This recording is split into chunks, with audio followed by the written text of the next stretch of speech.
Yeah, we live. We waiting. Come on in. Come on in. See how we got a nice, pretty setup for y'all. We moving See up in the world. It's called moving up, my name on there and everything. like the Jeffersons. Elton Moving Patterson. on up, moving on up, moving on up to thee. You know what I mean? Come on in. We get this thing started. Moving on up. Okay. I got you. You got it. You got it. Yeah. Y'all come on in. We about to get this thing turned. We about to turn it up real quick. You know, we get it spicy on Say What Needs to Be Said. We had some technical difficulties earlier, so that's why we back. We back.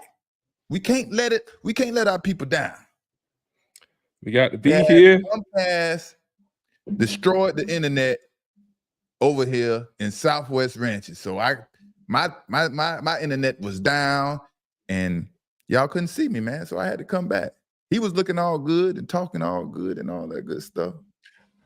I just thought I sounded real good in my stuff. I was like, yeah, I'm sounding way better today than my dog's aunt. Then you was like, nah, I had technical difficulties. Like, what the heck? Y'all just gonna sell me out like that? Y'all ain't gonna even let me know what's going on, man. I guess we got the football game coming on too, so we'll get into it real quick. We'll give a couple more minutes.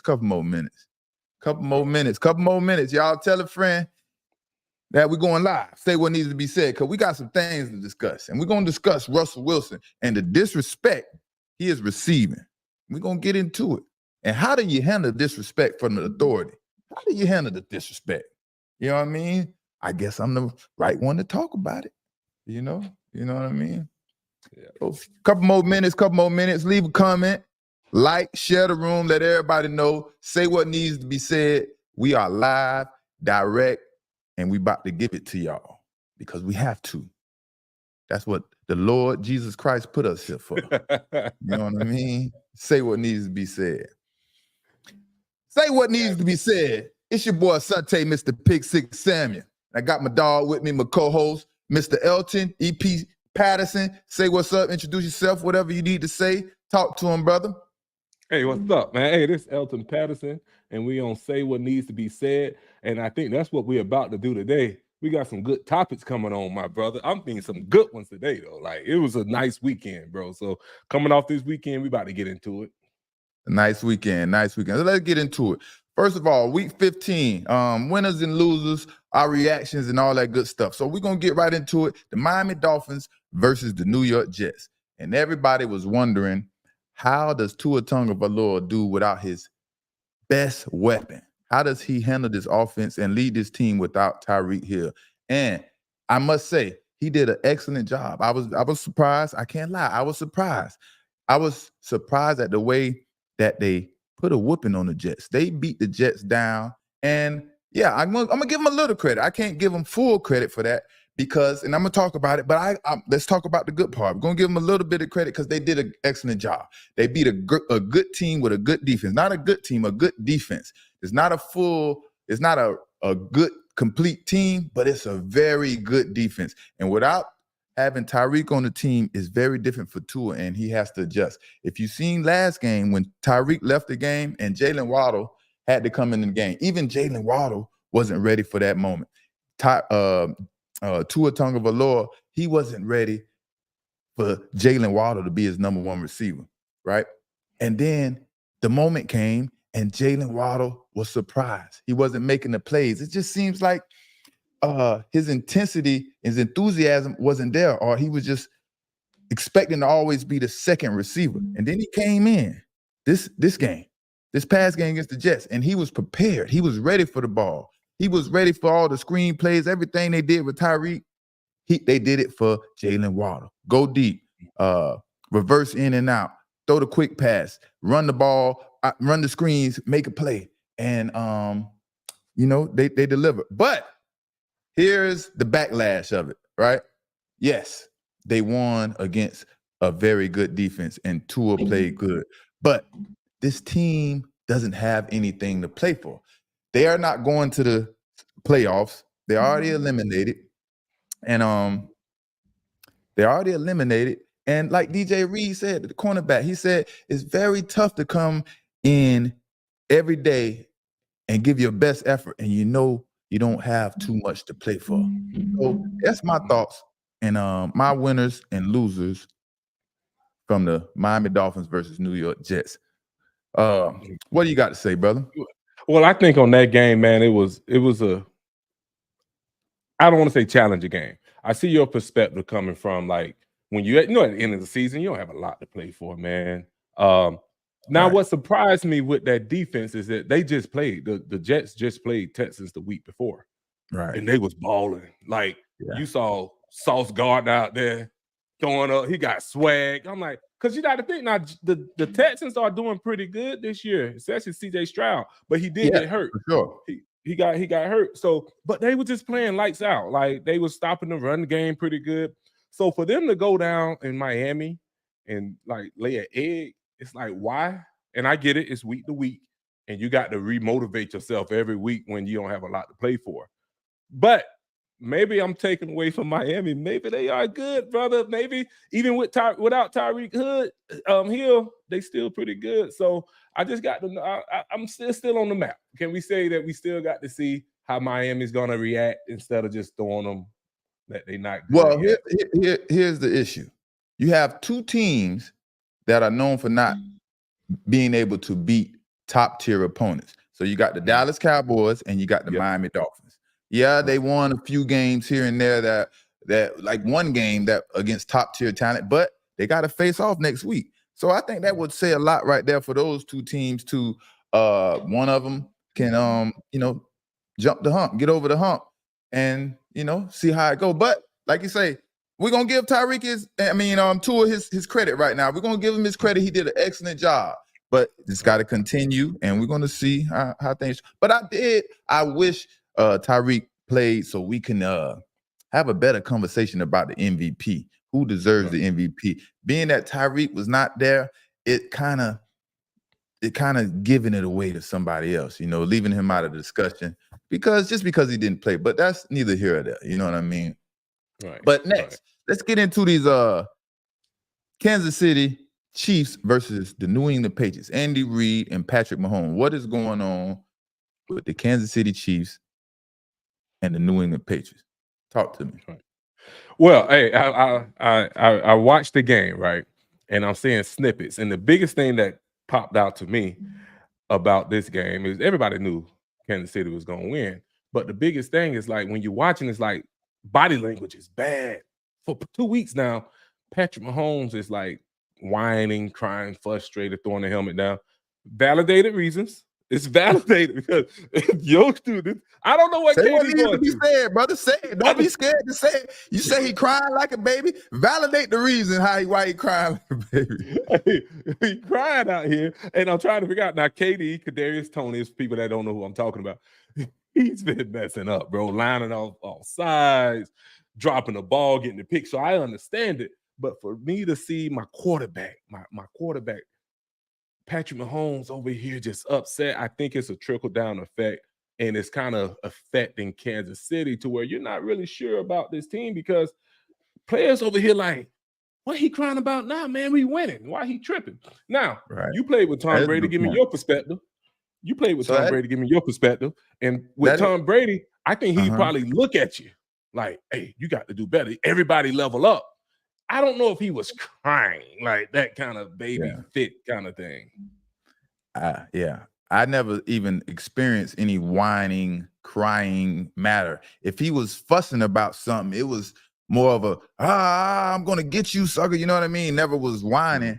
But I don't think people realize or understand the type of offense that Coach Andy Reid operates. And for the record, if you don't know or you live up under a rock somewhere, he's a passing coach. He wants to pass first, run second. He everything he does is based off statistics and scouting reports and things like that. So what I'm saying is when you're throwing the ball consistently, you're gonna make mistakes. You're gonna be an inconsistent offense when you just want to sit back there and make all these genius plays and pass plays and be very cute, because football is a physical game. You have to demand the physical aspect of the game if you want to be successful. Yeah, you can win games passing and throwing the ball left and right, especially when you have a quarterback like Patrick Mahomes. But in order to be a Super Bowl winning team, yes, the Kansas City Chiefs won the Super Bowl. But consistently, like I'm saying, I played on a team where we won consistently. And it's about being physical because it's easy. Think about it like this. It's common sense. It's common sense. What is more consistent? You dropping back and you throwing the ball 10 yards, 15 yards down the field. You got people that with their hands up, they could tip the ball.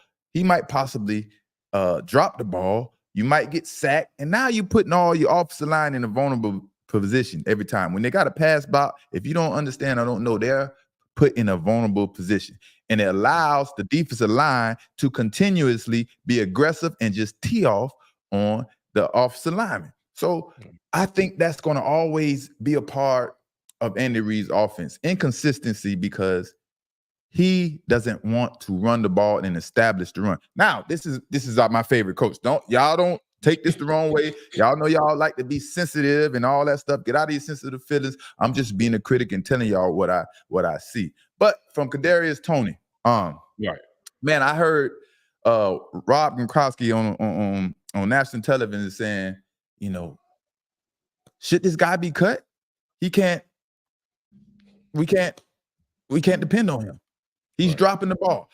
The simplest thing to do in the NFL for you to do is to catch the ball, and he can't do that.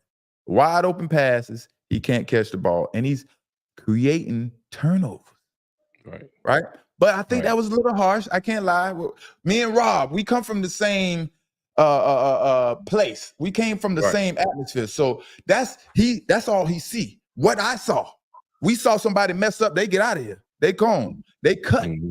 It was brutal. I can't lie. But you know, that's what we dealt with. That's what we used to. So I think that's where Rob is coming from. Rob, man, that doesn't account for everybody. Every team is they're not just going to cut their players because they messed up a game or two. So, you know, he does need to focus. He does need to go show the coaches, the staff, the team that he is willing to change his ways and get over his adversity. You know what I mean?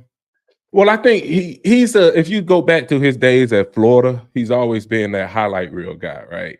Yeah. Like a Peter Ward type vibe, like come here, stick here, come back around the field. He's been that guy.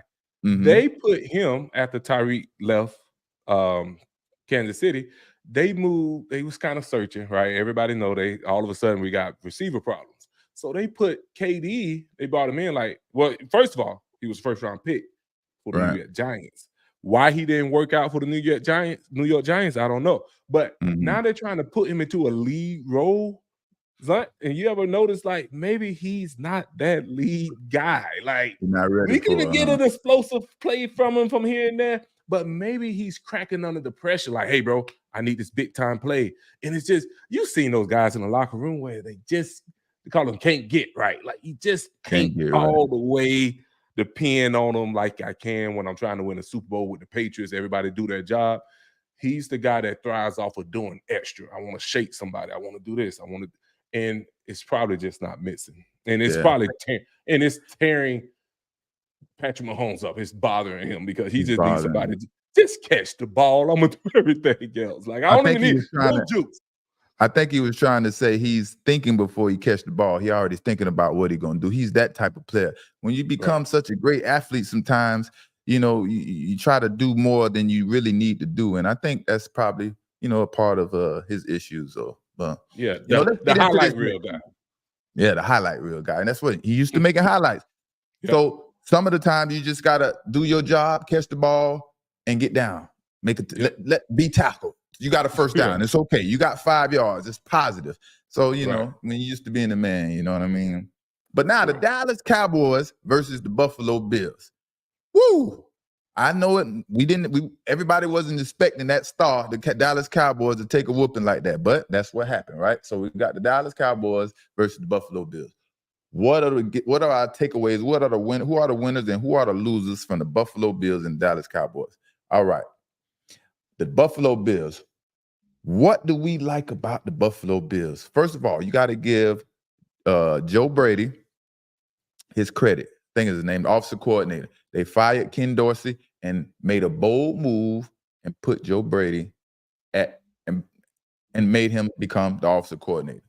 Right. And now he's taking this team and he's reinvented this team in one game. In one game, they reinvented themselves.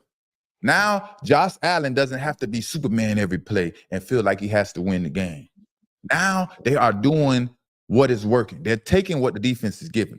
You might have came in this game thinking, let's throw the ball 40, 50 times a game. But no, guess what? James Cook is cooking. The offensive line is dominating. So let's run the ball. So my winners for this game right here is James Cook, obviously, but the offensive line. The offensive line dominated this game. I mean, they dominated this game like no other. And I'm sure Dallas Cowboys wasn't expecting that. We're going to get into Dallas Cowboys. Dallas Cowboys need a foundation.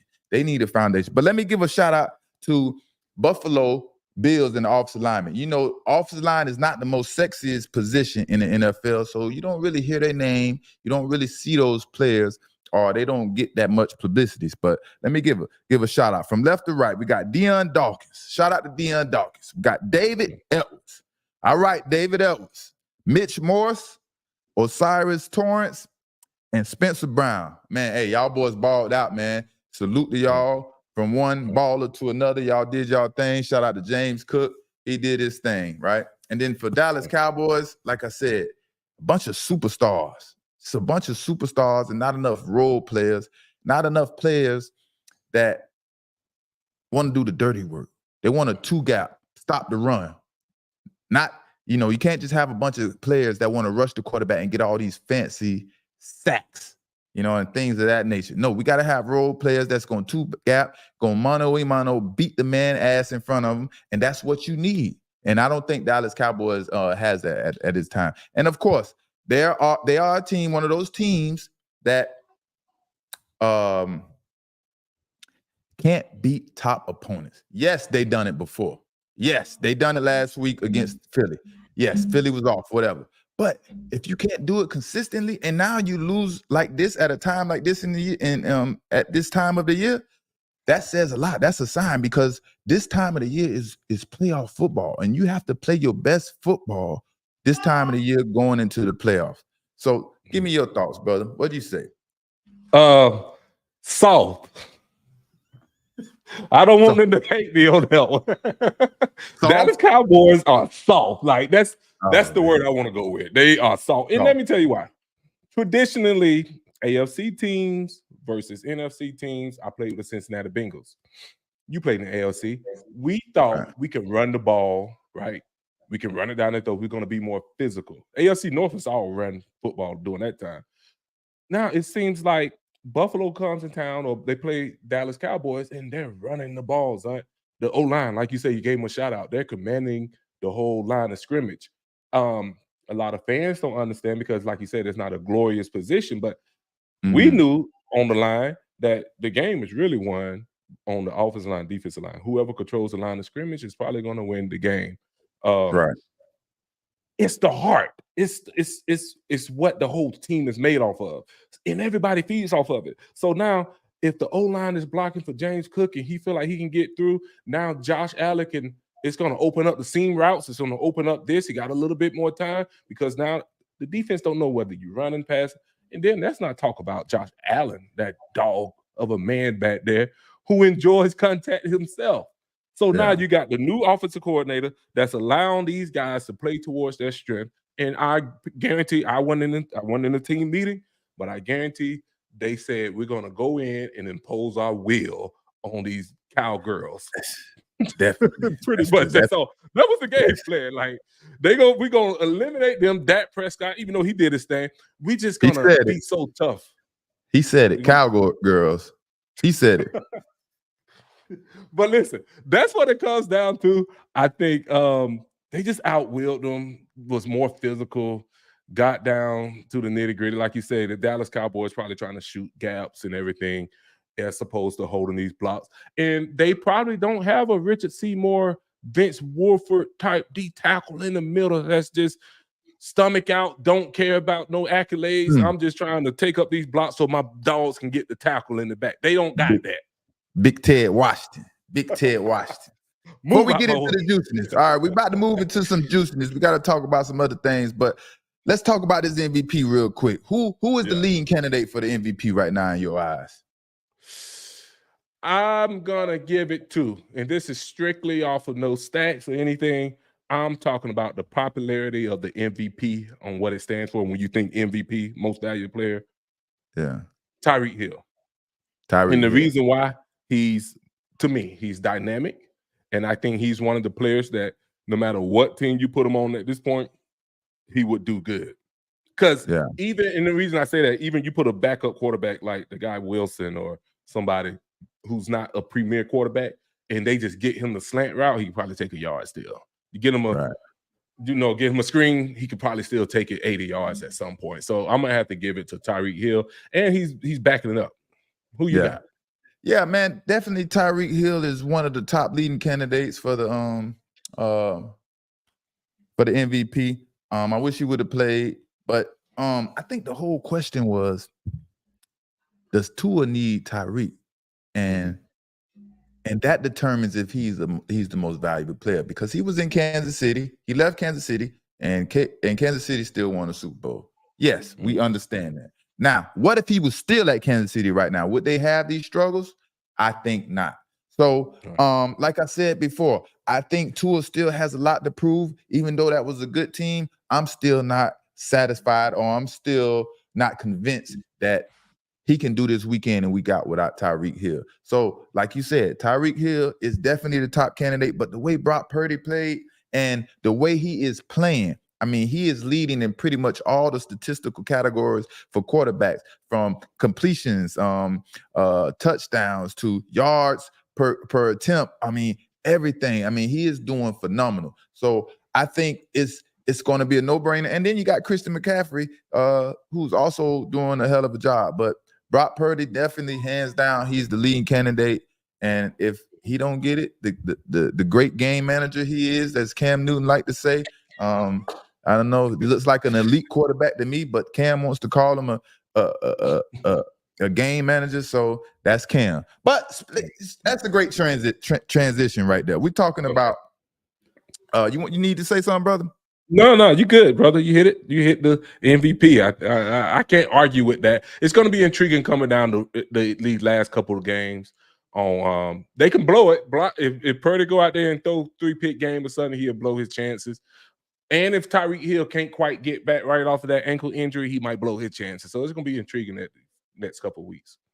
All right, well, let's get into it. All right, if y'all don't know, last week I told Cam Newton to keep Tom Brady out of his weird conversations, because he tried to say Tom Brady was a great game manager. He was a game manager like Tua Tagovailoa, Brock Purdy, and all these other people. So, I speak with passion, with emotion. So people might take things the wrong way sometimes, and it's never intended for that. I got a pure heart, and I'm just coming from a pure place. Do we make mistakes? Yes. So let me start off with saying, I meant no disrespect to Cam Newton. If I said, "What up, boy, my boy," or "Hey, boy," you know what I mean? That's a part of our culture. That's the way we talk. Definitely didn't mean any disrespect when it came to Cam Newton and the response I had for him. But we have to protect greatness at all costs. I think we're letting everybody just make up what they want to make up about greatness and let that stick. And nobody's stepping up to say anything. Greatness goes way back, and people don't want to research greatness or understand what greatness is. I'm here. I came into the NFL. I come into the world, period, to learn what greatness is, to learn about things, and not just be a puppet or a crash dummy. You know what I mean? So with that being said, we have to protect greatness. And Cam Newton, like I said, if you took a defense by me saying "boy" or "my boy," that's a part of our culture. That's the way I talk. You know what I mean? That's the way we talk. So y'all don't be sensitive. You know what I mean? But It's called what it is. It's called, not that I'm making any excuses, but it's called the connotation of the word. So sometimes it's like, yeah, boy, but you don't really mean it. Like it's the feeling behind it opposed to the actual word. And Yeah. sometimes it get misread, and we understand that. So In the context and stuff, and you know, the heat of the moment, you know what I mean? But if we was in play, if we was on Funky Friday, which I'm sure we're happy to go over to Funky Friday and talk to Cam, it's like we man. talking like, boy, you crazy, boy, get out, boy. It would never You know come what off I like that mean? because you're Y'all in person. stop being sensitive. You know what I mean? You see how you just said that all those times, boy. But Russell Wilson, Sean Peyton, Rick. Russell Wilson, and then you got Sean Peyton. Give me a second, hold on. I think I'm off real quick. Yep. Technical difficulty. Just hold on 1 second. We rolling though. We are rolling. Second. We got to get into this Sean Peyton and Russell Wilson because yes, that was crazy. 1 second. Y'all stay with me. Sean Peyton, Russell Wilson, what's going on? That's juicy. That's a nice topic right there, man. We that has to get addressed. Let me zoom back in. You know, I had the battery off a little bit. Battery died on me. All right. So we got Sean Peyton and Russell Wilson. What is going on with that relationship, right? If y'all don't know, y'all don't see Sean Peyton yelling at Russell Wilson on the sideline. It was an offside penalty, and he went to attack mode, and he attacked Russell Wilson. It seemed kind of weird out of nowhere, right? So what is going on with that? Russell Wilson is the top-tier quarterback in this league, Super Bowl winning quarterback. If it's your third-string quarterback, your second-string quarterback, maybe these things are okay. But your number one quarterback, your franchise quarterback, you embarrass him from the team. So this is my thoughts about the Sean Peyton and Russell Wilson situation, right? First and foremost, we are men. We are born in this world. We are men, right? And we step out this door. When we step out the door of your home, your house, you are a man. You are a man first before you are an athlete, right? But unfortunately, in America, in this world, respect is not given. As a man in America, we have to earn our respect. And I think that's the problem with Russell Wilson. He hasn't earned his respect. He hasn't earned Sean Payton's respect, right? And no disrespect, he's not disrespecting. He doesn't respect Russell Wilson as a athlete. It's no personal. It's nothing to do with him as a man, as an athlete. It's not so much respect there. So what Russell Wilson has to do, he has to go demand his respect. We have to earn our respect. And that's what's going on with Sean Peyton and Russell Wilson. Sean Peyton has not, Russell Wilson has not earned the respect of Sean Peyton. And what Russell Wilson needs to do, he needs to go into that office, go into the facilities next day and tell Sean Peyton, look, I'm done with the shenanigans. I'm done letting you call me out, telling me to go effing kiss my babies and stop kissing my babies. I'm done with you yelling at me on the sideline. Enough is enough. If you dare say anything about me kissing my babies one more time, it's going down. If I ever see you yelling at me on the sideline in front of everybody, I'm coming for you. It's gonna be a big deal right there on the sideline. So that's just my perspective of it. And when he does that, I think that's when Sean Payton will decide or will begin to respect him, because that's all he's waiting for. Sean Payton, that's all he's waiting for. It's like kind of like a bully. Not saying he's a bully. It's like bullies keep pushing and pushing. And then as soon as you push back, now they respect you. That's all Sean Payton waiting. If Sean Payton was not a coach right now, Sean Payton would be a gangster in the mob, if y'all don't understand. He from the Bill Parcells tree, coaching tree. He tough, hard-nosed coach. So Yeah, man. If he feel that softness in you, he gonna keep jabbing at you. And Russell Wilson, he probably was with Pete Carroll his whole life. I mean, he was with Pete Carroll first 9-10 years of his career, and Pete Carroll probably babied him and treated him like a prima donna. And Sean Peyton ain't going for that. So Russell Wilson, go earn your respect from Sean Peyton, because he is waiting, and he and he wants you to do this ASAP.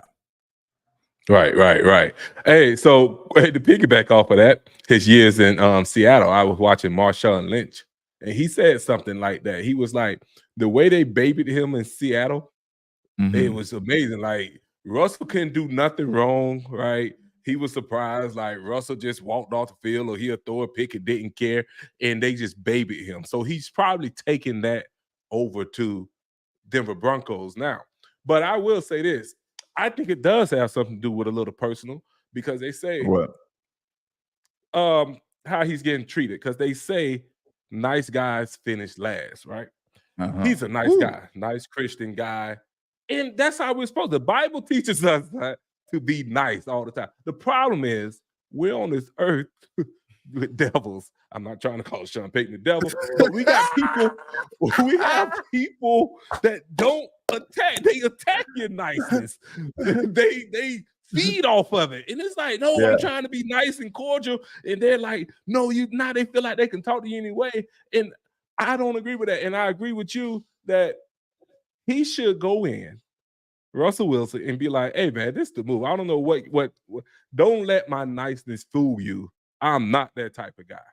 And I like to reciprocate. So if I'm Russell Wilson, I'm waiting. I'm petty, bro. I'm waiting. I'm on the sideline, bro. As soon as he make a dumb call on third down, I want the cameras to catch me and Sean Peyton, because we both men. Like, age, you said this a long time ago. Age don't determine respect. You got to earn it. Just because you're older don't make you right. So as soon as you make a bad call, I'm over there and Sean Peyton. And the headline is Russell Wilson went off on the head coach.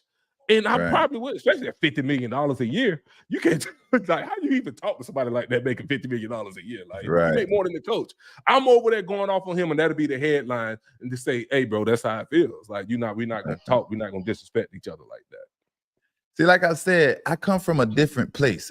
Like I said, as far as people getting cut, like Rob Gronkowski said when he was talking about Tony and stuff like that, I come from a different place. The same type of coach that Sean Peyton is, the same type of coach is Bill Belichick, you know? So Bill Belichick has the same type of mentality. If you haven't seen and you don't know, Bill Belichick will break players down. If you can't handle it, he will break you down. And all he wants you to do is step up. Step up and show him that you can't break him. And that's all I'm saying Sean Peyton wants from Russell Wilson.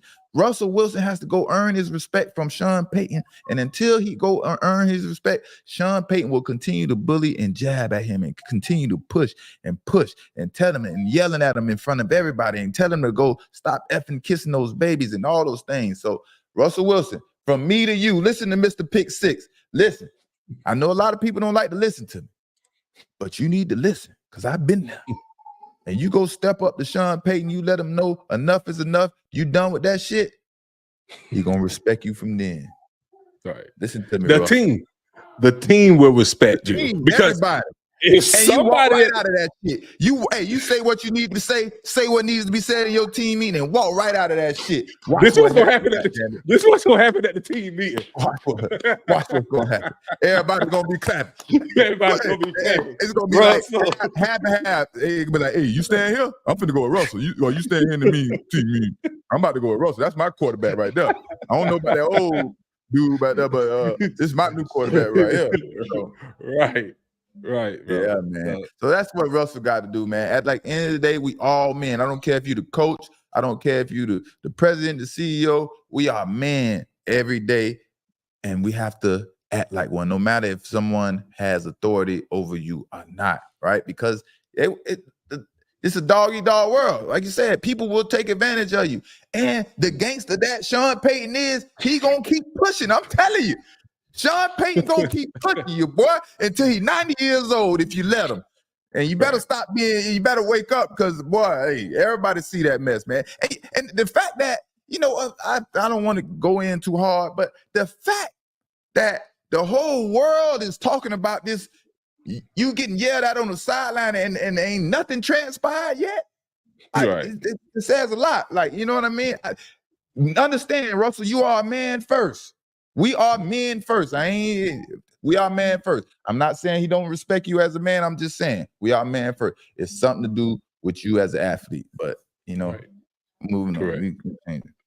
But now, what you did this weekend, brother? I had a good, I had a good weekend, man. I'm from Tallahassee, so FAMU played here at the Celebration Bowl. Now, I don't know the difference between the playoffs and the Celebration Bowl, but I think they national champions because they won the game. And shout out to Willie Simmons. I grew up with Willie Simmons, man, the head coach over there. He's doing a great job. But it was lit here in the city in Atlanta. Like, fun. Like, I actually went through a little bit of tailgating. They had players experience. I did all that. And it was like cool. It was fun. So I really enjoyed it. And to think that Willie Simmons is doing that good of a job, I really think, honestly, it's a whole nother conversation. I think he's next up in line for a major job. He's doing exactly what Deion Sanders did.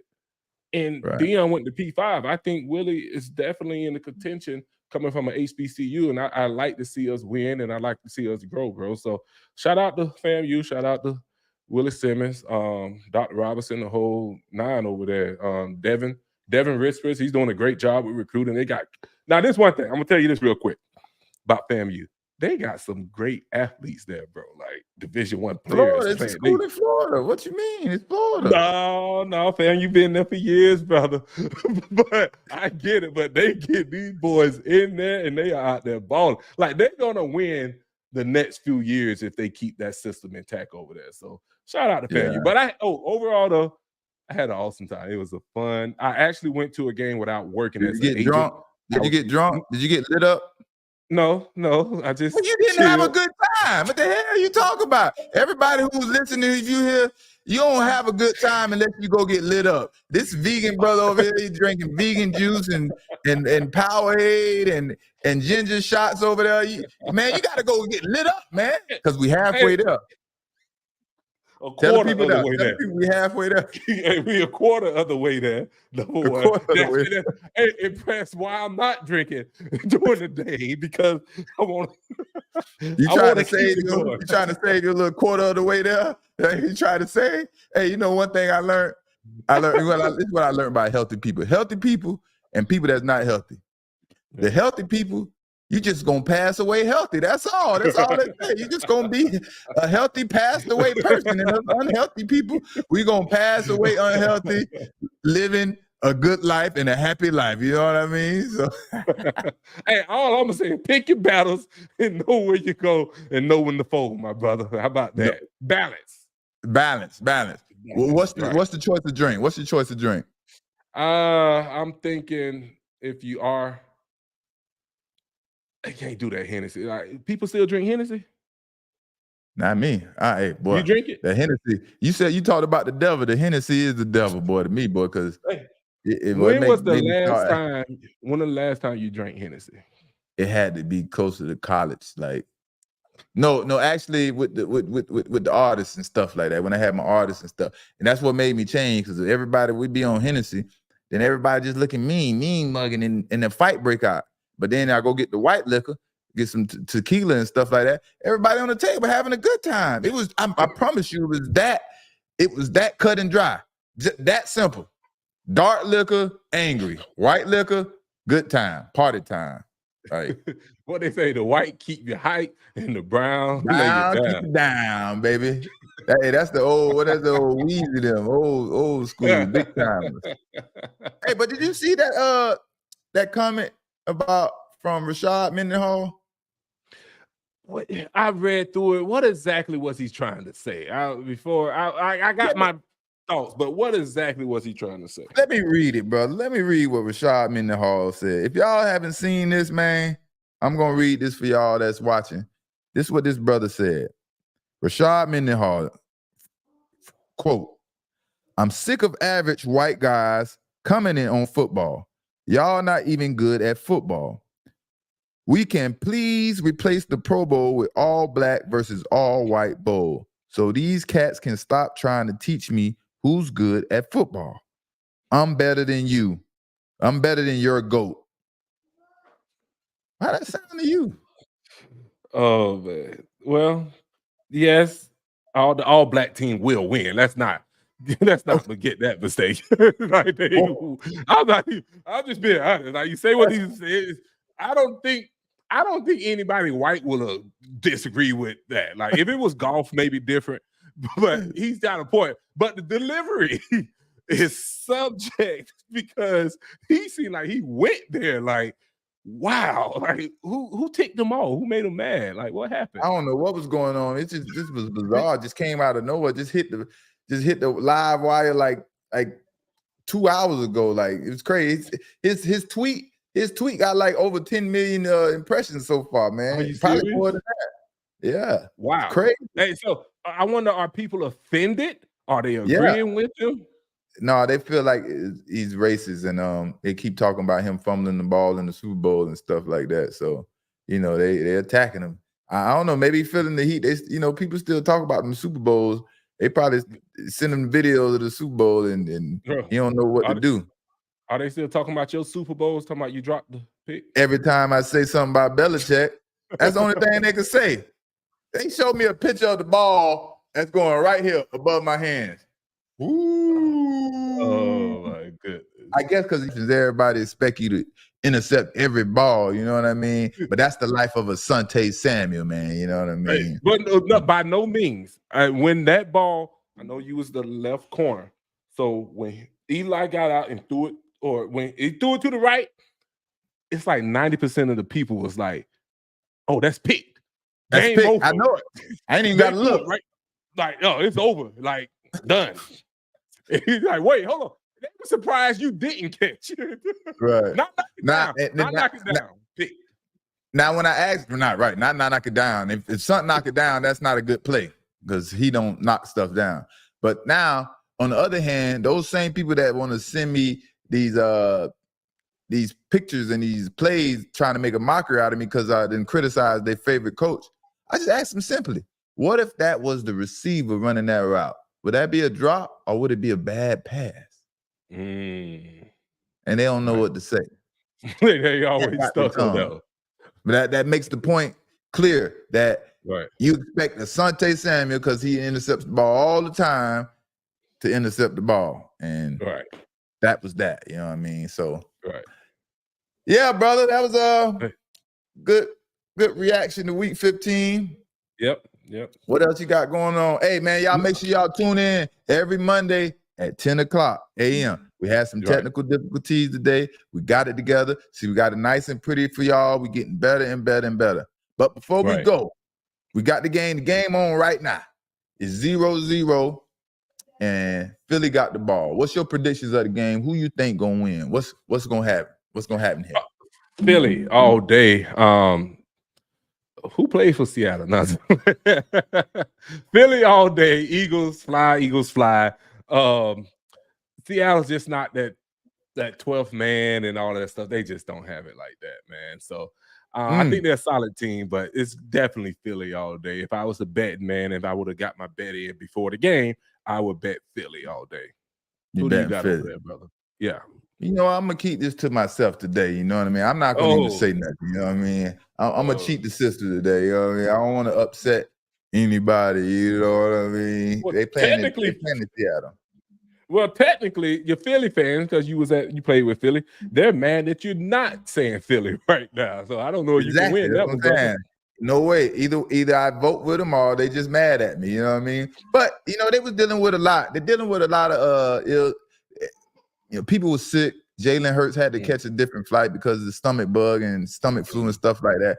They had to change defensive coordinator Sean Desai, and now they have Matt Patricia. So they got a lot of things they fighting through. So we'll see how this thing pan out, man. You know what I mean? So it's all good. Definitely, brother. Definitely. That's it. Anything else? We good, brother. Hey, that's exciting, man. We jumped into some good stuff, man. I'm excited, and I'm looking forward to the next show. We're gonna keep it bringing. We're gonna keep bringing it. Keep it coming. We're gonna keep it moving, man. Say what needs to be said. Make sure y'all like, comment, subscribe, tell a friend, share the room. Hey, appreciate y'all. We out, man. We out.